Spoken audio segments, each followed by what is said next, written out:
The ancient Greeks are most well known for creating democracy and modern medicine, but they also created other important concepts like trial by jury, free speech, individual rights, civilian control over the military, separation between religion and government, middle-class egalitarianism, and constitutional government. They also pioneered the study of mathematics, abstract geometry, trigonometry, biology, zoology, botany, astronomy, and atomic theory. Maps with latitude and longitude, the theory the Earth is round, measuring the Earth's circumference within 10% accuracy, the wheelbarrow, the crane, the pulley, the catapult, the lever, the steam engine, the thermometer, the odometer, indoor heating and plumbing, and the alarm clock. The Greeks were the first to stop Hitler's Axis forces and credited by the United States, Russia, and Great Britain with being essential to Hitler's defeat. They were unsurpassed in their courage, saving their Jewish community from the Holocaust.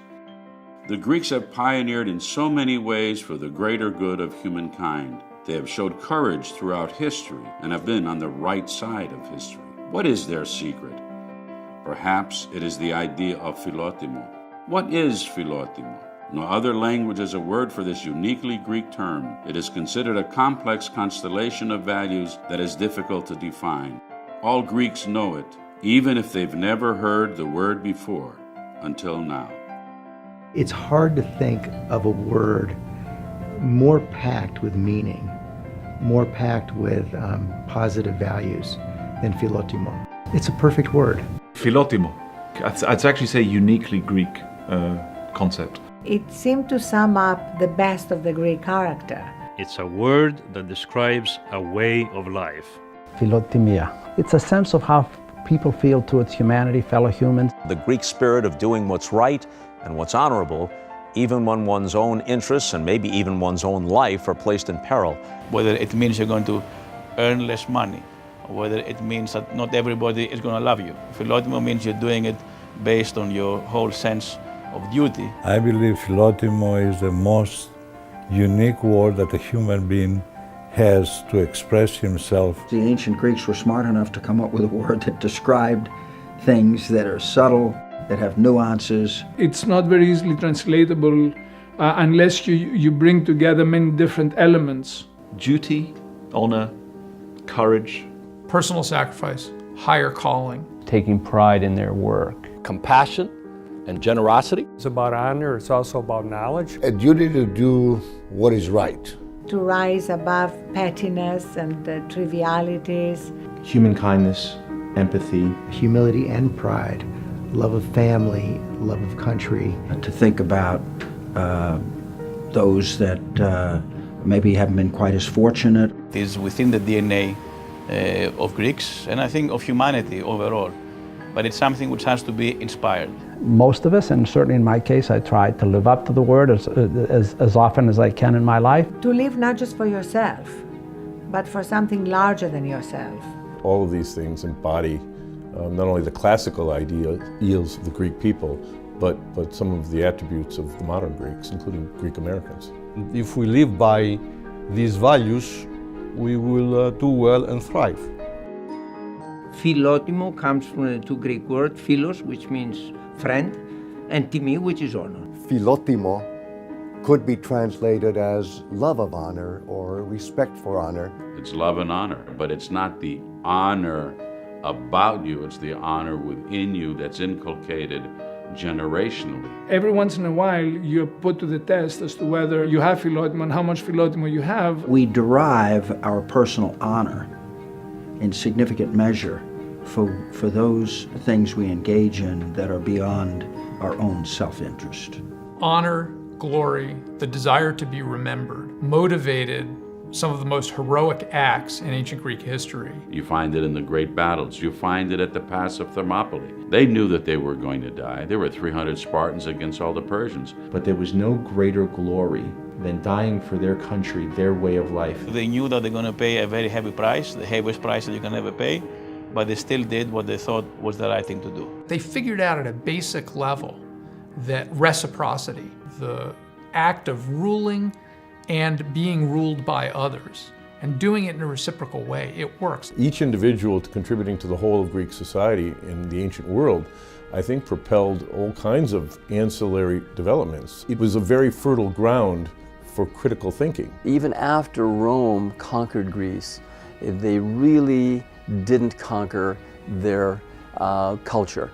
Their culture conquered Rome. It carried over from the ancient Greeks through the Byzantine period into modern Greek culture today. And it is really a remarkable treasure that has permeated every aspect of Western civilization and really part and parcel of what makes up most of the democracies of the world now.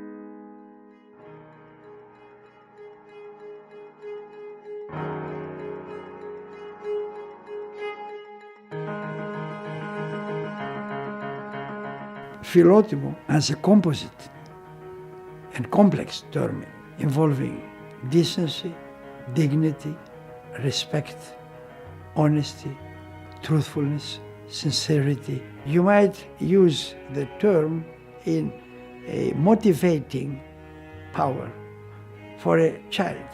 Have the Philotimo of doing your homework.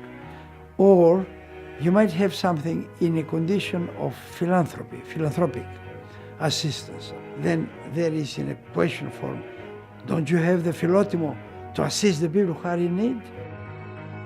In the New Testament, we have 3 times we have the usage of the term as a verb by St. Paul. One of them is very beautiful.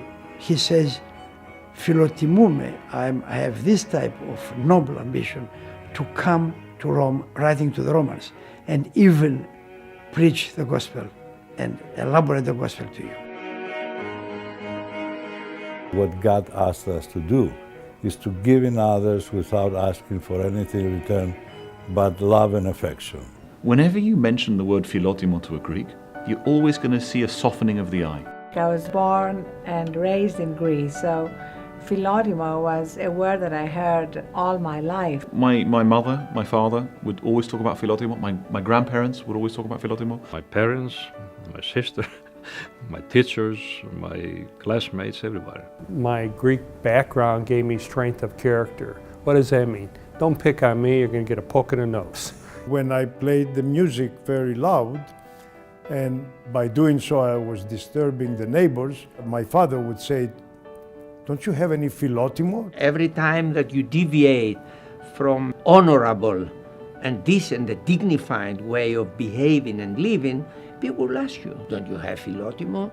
If you don't act correctly, the community will look down on you. You don't only embarrass yourself, you embarrass your entire family. When you go outside of your home, you're not just going by yourself. You're taking the name of your father and your mother with you. That is a very unique aspect of our community and our culture. You feel as though you are accountable much far beyond yourself, to your family, to your community, and to your history, your legacy. You can see Philotimo today during Greece's Great Depression. People rallied around each other and society kept its cohesion. I would actually call it a sort of a binding undercurrent of what unites Greeks around the world together. The great philosopher Thalys, would he say that Philotimo is like you breathe. I went all over the country in 1987 asking Greeks to support me for mayor of San Francisco. There was only one reason they did it. It was out of Philotimo. Greeks pride themselves on being very hospitable, very warm people. There is something within the Greek-American subculture, something within Hellenism that has some magic to it. But what is it? Nobody can put their finger on it. And I think the answer may be, it is Philotimo. Our group employs many thousands of people, and we have contracts in place with few of them. What it means is that the value of one's word is more than the value of one's contract. Philotimo. I was conscious of it every time I gave a speech, every time I had a press conference, every time I made a decision, every time I was in public, every time I was in private. I wanted to make my people proud. And for me, that emanates from Philotimo. We came penniless. We've been fortunate to come in a country where there are so many opportunities, and using our Philotimo, you really help us get ahead. The Greeks that came here in the early 1900s were universally 100% of them poor and uneducated. Within one generation, they ranked among the top of Americans in terms of education and in terms of income. Greeks around the world, both here and elsewhere, are accomplishing amazing things. With Philotimo playing in the background, I think there's a strong sense amongst the Greeks that we're pretty special people. In the great conflicts of the 20th century, World War I, World War II, and in the Cold War, Greece was always on the right side of history. When Mussolini asked Metaxa, the Greek Prime Minister, for free passage through Greece, Immediately, on the spot, 3 o'clock in the morning, he said, "Oi, no." it was his Philotimo that made him say no. The response, "Ohi," by the Greek people to the attack by fascist Italian army was based on Philotimo. Was the first victory that the Allies had, and it was very, very spirited. That was a monumental demonstration of heroism. Heroism that drove Churchill to say, it is not the Greeks that fight like heroes, it is the heroes that fight like Greeks. After trying to decimate the Greek community, they started going after the Jewish community. And you had some heroes like the Archbishop of Athens, Damaskinos, including the mayor and bishop of the island of Zakynthos. In 1943, the German military commander ordered Metropolitan Chrysostomos and the mayor of Zakynthos to prepare a list of the Jewish community on the island. His goal was to deport them to concentration camps in Poland. The order had already gone out that any Greek hiding a Jew will be executed on the spot. Instead of preparing such a list, the Metropolitan and the mayor went to the Jewish community on the island and sent them into hiding in the mountains or with Christian friends in the countryside. Metropolitan Chrysostomos and the mayor then returned to the German military commander with a piece of paper that contained only their 2 names.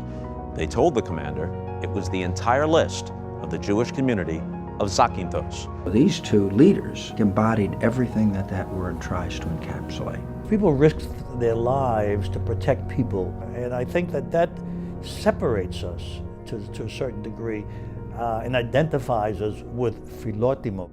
You think of the golden rule, you treat others as you would want to be treated.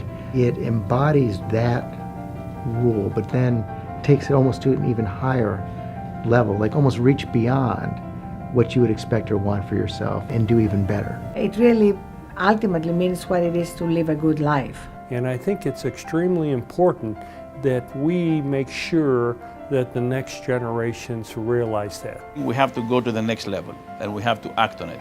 All of us individually, and inspire others to also do the same. I try to teach my kids that the way that they are remembered is the way that they treat others. Every transaction in life leaves an image in someone else's mind of who you are and what you value. We try to give our kids all the things that we never had, and sometimes we really should focus on giving them what we did have. This Philotimo, this greatness is within their DNA. And if they can better tap into this Philotimo that their ancestors have used throughout time, they too can accomplish great things. Philotimo is about helping one another. Philotimo is important because it's what makes the world a better place.